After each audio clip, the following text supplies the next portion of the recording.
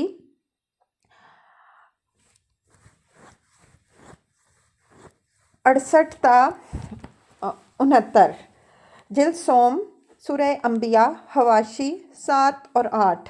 سورہ فرقان حاشیہ 33، سورہ شعراء حاشیہ 49۔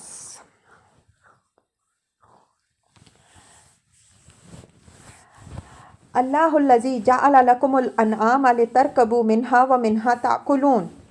اللہ ہی نے تمہارے لیے یہ مویشی جانور بنائے تاکہ ان میں سے کسی پر تم سوار ہو اور کسی کا تم گوشت کھاؤ۔ وَلَكُمْ فِيهَا مَنَافِعُ وَلِتَبْلُغُوا عَلَيْهَا حَاجَّةً فِي صُدُورِكُمْ، ان کے اندر تمہارے لیے اور بھی بہت منافع رکھے، وہ اس کام بھی آتے ہیں کہ تمہارے دلوں میں جہاں جانے کی حاجت ہو وہاں تم ان پر پہنچ سکو۔ وَعَلَيْهَا وَعَلَى الْفُلْكِ تُحْمَلُونَ، ان پر بھی اور کشتیوں پر بھی تم سوار کیے جاتے ہو۔ وَيُرِيكُمْ آيَاتِهِ، اللہ اپنی یہ نشانیاں تمہیں دکھا رہا ہے۔ فَأَيَّ آیَاتِ اللَّہِ تُنْکِرُونَ، آخر تم اس کی کن کن نشانیوں کا انکار کرو گے؟ تفسیر، مطلب یہ ہے کہ اگر تم محض تماشا دیکھنے اور دل بہلانے کے لیے معجزے کا مطالبہ نہیں کر رہے، بلکہ تمہیں صرف یہ اطمینان کرنے کی ضرورت ہے کہ محمد صلی اللہ علیہ وسلم جن باتوں کو ماننے کی دعوت تمہیں دے رہے ہیں، یعنی توحید اور آخرت، وہ حق ہیں یا نہیں، تو اس کے لیے خدا کی یہ نشانیاں بہت ہیں جو ہر وقت تمہارے مشاہدے اور تجربے میں آتی رہتی ہیں۔ حقیقت کو سمجھنے کے لیے ان نشانیوں کے ہوتے کسی اور نشانی کی حاجت کیا رہ جاتی ہے؟ یہ معجزات کے مطالبے کا تیسرا جواب ہے۔ یہ جواب بھی اس سے پہلے متعدد مقامات پر قرآن میں دیا گیا ہے اور ہم اس کی تشریح اچھی طرح کر چکے ہیں۔ ملاحظہ ہو جلد اول سورہ انعام حواشی 26-27، جلد دوم سورہ یونس حواشی 105، سورہ رعد حواشی 15-20، جلد سوم سورہ شعراء حواشی 3، 4 اور 5۔ زمین پر جو جانور انسان کی خدمت کر رہے ہیں، خصوصاً گائے، بیل، بھینس، بھیڑ، بکری، اونٹ، گھوڑے، ان کو بنانے والے نے ایسے نقشے پر بنایا ہے کہ یہ بآسانی انسان کے پالتو خادم بن جاتے ہیں اور ان سے اس کی بے شمار ضروریات پوری ہوتی ہیں۔ ان پر سواری کرتا ہے، ان سے بار برداری کا کام لیتا ہے، انہیں کھیتی باڑی کے کام میں استعمال کرتا ہے، ان کا دودھ نکال کر اسے پیتا ہے اور اسی سے دہی، لسی، مکھن، گھی، کھویا، پنیر اور طرح طرح کی مٹھائیاں بناتا ہے، ان کا گوشت کھاتا ہے، ان کی چربی استعمال کرتا ہے، ان کی اون اور بال اور کھال اور آنتیں اور ہڈی اور خون اور گوبر، ہر چیز اس کے کام آتی ہے۔ کیا یہ اس بات کا کھلا ثبوت نہیں کہ انسان کے خالق نے زمین پر اس کو پیدا کرنے سے بھی پہلے اس کی ان بے شمار ضروریات کو سامنے رکھ کر یہ جانور اس خاص نقشے پر پیدا کر دیے تاکہ وہ اس سے فائدہ اٹھائے؟ پھر زمین کا 3/4 حصہ پانی سے لبریز ہے اور صرف 1/4 خشکی پر مشتمل ہے۔ خشک حصوں کے بھی بہت سے چھوٹے اور بڑے رقبے ایسے ہیں جن کے درمیان پانی حائل ہے۔ کرۂ زمین کے ان خشک علاقوں پر انسانی آبادیوں کا پھیلنا اور پھر ان کے درمیان سفر و تجارت کے تعلقات کا قائم ہونا اس کے بغیر ممکن نہ تھا کہ پانی اور سمندروں اور ہواؤں کو ایسے قوانین کا پابند بنایا جائے جن کی بدولت جہاز رانی کی جا سکے اور زمین پر وہ سر و سامان پیدا کیا جاتا جسے استعمال کر کے انسان جہاز سازی پر قادر ہوتا۔ کیا یہ اس بات کی صریح علامت نہیں ہے کہ ایک ہی قادر مطلق رب رحیم و حکیم، جس نے انسان اور زمین اور پانی اور سمندروں اور ہواؤں اور ان تمام چیزوں کو جو زمین پر ہیں اپنے خاص منصوبے کے مطابق بنایا ہے، بلکہ اگر انسان صرف جہاز رانی ہی کے نقطۂ نظر سے دیکھے تو اس میں تاروں کے مواقع اور سیاروں کی باقاعدہ گردش سے جو مدد ملتی ہے وہ اس بات کی شہادت دیتی ہے کہ زمین ہی نہیں، آسمانوں کا خالق بھی وہی ایک رب کریم ہے۔ اس کے بعد اس بات پر بھی غور کیجئے کہ جس خدائے حکیم نے اپنی اتنی بے شمار چیزیں انسان کے تصرف میں دی ہیں اور اس کے مفاد کے لیے یہ کچھ سر و سامان فراہم کیا ہے، کیا بسلامتی ہوش و حواس آپ اس کے متعلق یہ گمان کر سکتے ہیں کہ وہ معاذ اللہ ایسا آنکھ کا اندھا اور گانٹھ کا پورا ہوگا کہ وہ انسان کو یہ سب کچھ دے کر کبھی اس سے حساب نہ لے؟ افلم یسیروا فی الارض، پھر کیا یہ زمین پر چلے پھرے نہیں؟ تفسیر، یہ خاتمہ کلام ہے۔ اس حصے کو پڑھتے وقت آیات 4 تا 5 اور آیت 21 پر ایک نظر ڈال لیجئے۔ فَيَنظُرُوا كَيْفَ كَانَ عَاقِبَةُ الَّذِينَ مِن قَبْلِهِمْ، کہ ان کو ان لوگوں کا انجام نظر آتا جو ان سے پہلے گزر چکے ہیں۔ كَانُوا أَكْثَرَ مِنْهُمْ وَأَشَدَّ قُوَّةً، وہ ان سے تعداد میں زیادہ اور ان سے طاقتور تھے۔ وَآثَارًا فِي الْأَرْضِ، اور زمین میں ان سے زیادہ شاندار آثار چھوڑ گئے ہیں۔ فما اغنی عنہم ما کانوا یکسبون، جو کچھ کمائی انہوں نے کی آخر وہ ان کے کس کام آئی۔ فلما جاءتہم رسلہم بالبینات، جب ان کے پاس رسول ان بینات لے کر آئے، فرحوا بما عندہم من العلم وحاق بہم ما کانوا بہ یستہزئون، تو وہ اسی علم میں مگن رہے جو ان کے پاس تھا، اور پھر اسی چیز کے پھیر میں آ گئے جس کا وہ مذاق اڑاتے تھے۔ تفسیر یعنی اپنے فلسفے اور سائنس، اپنے قانون اور اپنے دنیاوی علوم اور اپنے پیشواؤں کے گھڑے ہوئے مذہبی افسانوں میتھولوجی اور دینیات تھیولوجی ہی کو انہوں نے اصل علم سمجھا، اور انبیاء علیہم السلام کے لائے ہوئے علم کو ہیچ سمجھ کر اس کی طرف کوئی التفات نہ کیا۔ فلما رأوا بأسنا، جب انہوں نے ہمارا عذاب دیکھ لیا، قالوا آمنا باللہ وحدہ وکفرنا بما کنا بہ مشرکین، تو پکار اٹھے کہ ہم نے مان لیا اللہ وحدہ لا شریک کو، اور ہم انکار کرتے ہیں ان سب معبودوں کا جنہیں ہم شریک ٹھہراتے تھے۔ فلم یک ینفعہم ایمانہم لما رأوا بأسنا، مگر ہمارا عذاب دیکھ لینے کے بعد ان کا ایمان ان کے لیے کچھ نافع نہ ہو سکا۔ سنت اللہ التی قد خلت فی عبادہ، کیونکہ یہی اللہ کا مقرر ضابطہ ہے جو ہمیشہ اس کے بندوں میں جاری رہا ہے۔ تفسیر یہ کہ توبہ اور ایمان بس اسی وقت تک نافع ہیں جب تک آدمی اللہ کے عذاب یا موت کی گرفت میں نہ آ جائے۔ عذاب آ جانے یا موت کے آثار شروع ہو جانے کے بعد ایمان لانا یا توبہ کرنا اللہ تعالیٰ کے ہاں مقبول نہیں ہے۔ وَخَسِرَ هُنَالِكَ الْكَافِرُونَ، اور اس وقت کافر لوگ خسارے میں پڑ گئے۔